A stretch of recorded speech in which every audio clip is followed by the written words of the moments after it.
Assalamualaikum warahmatullahi wabarakatuh.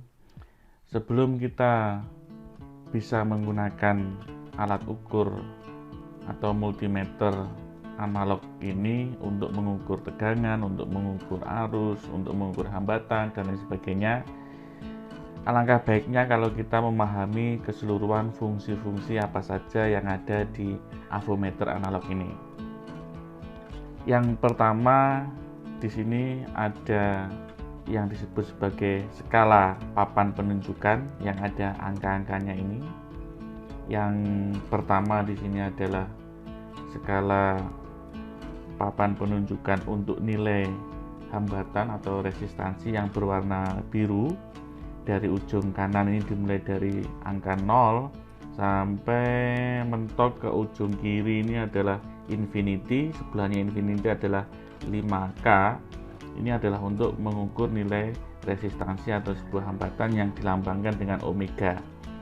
Kemudian di bawahnya ada yang berwarna merah, ini adalah untuk mengukur nilai tegangan baik DC maupun AC serta arus DC. Ini adalah penunjukan untuk mengukur tegangan dan arus yang berwarna hitam. Ada dua pilihan, yaitu maksimum skalanya 120 dan 30.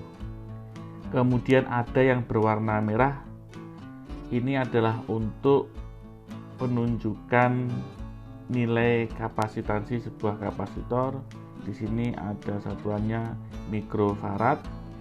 Ada dua jangkauan, yaitu C1, jangkauannya atau ringnya sampai 0,2 mikrofarad yang bisa diukur. Kalau mentok infinity atau tak hingga. Kemudian yang C2 jangkauannya adalah sampai pada 20 mikrofarad. Ini untuk mengukur kapasitansi sebuah kapasitor.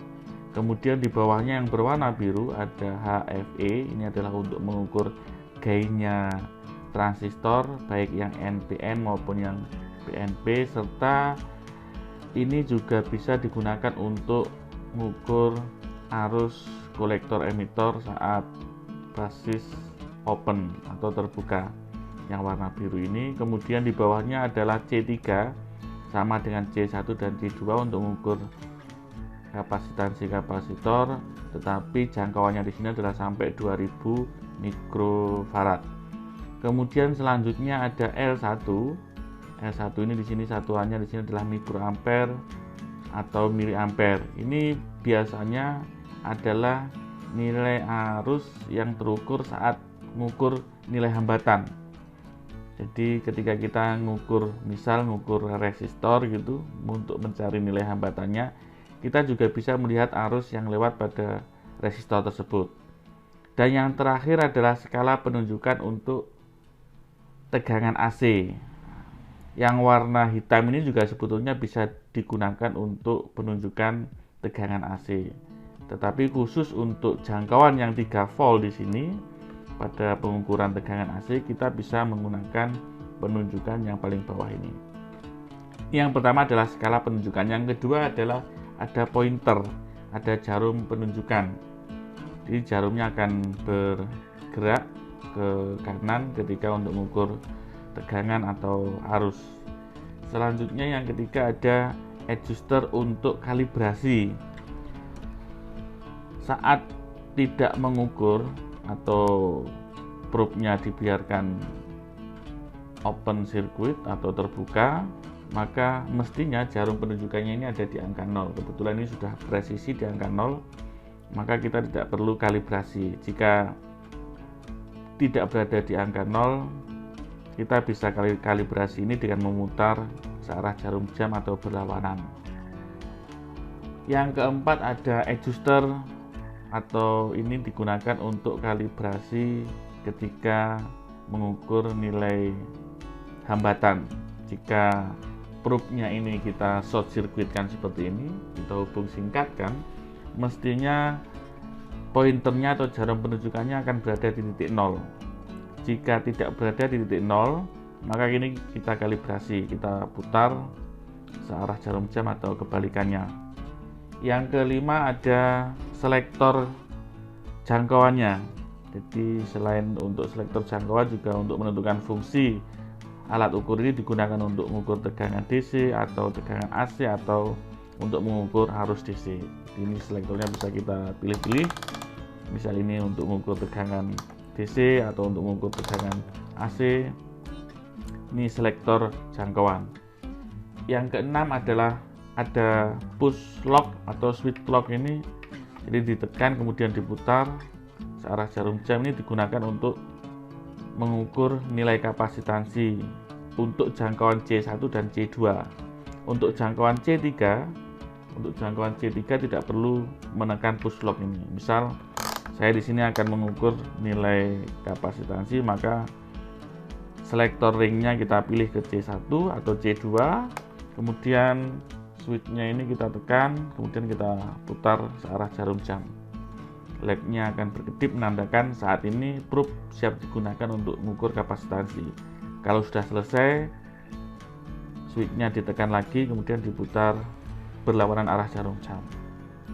Yang ketujuh adalah polaritas untuk probe-nya ini. Jadi mungkin dua ini sedikit berbeda dengan alat ukur analog yang lain. Biasanya alat ukur yang analog yang lain tidak ada ini. Ya, ini kalau secara default ini switchnya posisinya ke atas, maka probe yang berwarna merah ini misal kalau untuk mengukur tegangan, mestinya probe yang warna merah dapat positif, sinyal positif, sedangkan probe yang warna hitam dapat sinyal negatif. Kalau switchnya saya arahkan ke bawah seperti ini, maka bisa dibalik. Jadi probe yang warna hitam dapat sinyal negatif, probe yang warna hitam dapat sinyal positif. Jadi yang merah ini dapat sinyal negatif dan yang hitam dapat positif. Itu kalau saklar switchnya ini kita turunkan ke bawah. Kalau secara default dia ke atas, jadi yang merah dapat positif, yang hitam dapat negatif. Kemudian selanjutnya ada biasa standar di dalamnya ada dua buah baterai. Yang baterai pertama adalah AA, kita bongkar saja. Kemudian baterai selanjutnya ada baterai kotak 9 volt. Nah, ini ada dua buah baterai AA dan ada satu buah baterai 9 volt. Kenapa kok ada dua buah baterai? Yang AA yang disusun secara seri ini digunakan untuk mensuplai ketika kita menggunakan alat ukur ini untuk mengukur hambatan mulai dari kali 1 sampai kali 1K. Untuk mengukur tegangan AC, tegangan DC, dan arus DC tidak perlu baterai. Jadi misal baterainya habis, kita masih bisa menggunakan alat ukur ini. Ini untuk yang baterai AA. Untuk baterai yang 9 volt digunakan untuk mengukur hambatan ketika jangkauannya kita pilih kali yang 10K. Oke, kita pasang lagi.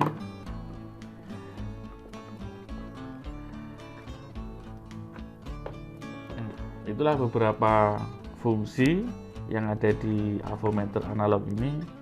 Dan yang tengah ini, kenapa ada tambahan satu tengah ini? Ada tambahan satu terminal tengah ini digunakan untuk mengukur HFE atau gainnya transistor. Jadi gainnya transistor biasanya ada 3 ya. Jadi kalau beli avometer ini kita dapat 3 probe. Jadi yang probe yang tambahan ujungnya ada jabet buaya ini. Jadi ini bisa digunakan untuk mengukur gainnya transistor, baik transistor NPN maupun yang PNP. Di sini juga switch ini selain untuk membalik polaritas, juga digunakan untuk menentukan tipe transistor yang kita ukur, tipenya NPN atau PNP. Kalau NPN ke atas switchnya, kalau PNP switchnya ke bawah. Saya kira demikian fungsi-fungsi alat ukur analog. Jadi pada video berikutnya akan kita gunakan untuk mengukur tegangan dan arus. Selanjutnya mungkin untuk mengukur hambatan serta kapasitansi dan untuk mengukur transistor. Terima kasih sudah menonton video ini. Ketika ada salah, mohon maaf. Silahkan tinggalkan komentar jika ada pertanyaan atau saran. Billahi taufik wal hidayah. Wassalamualaikum warahmatullahi wabarakatuh.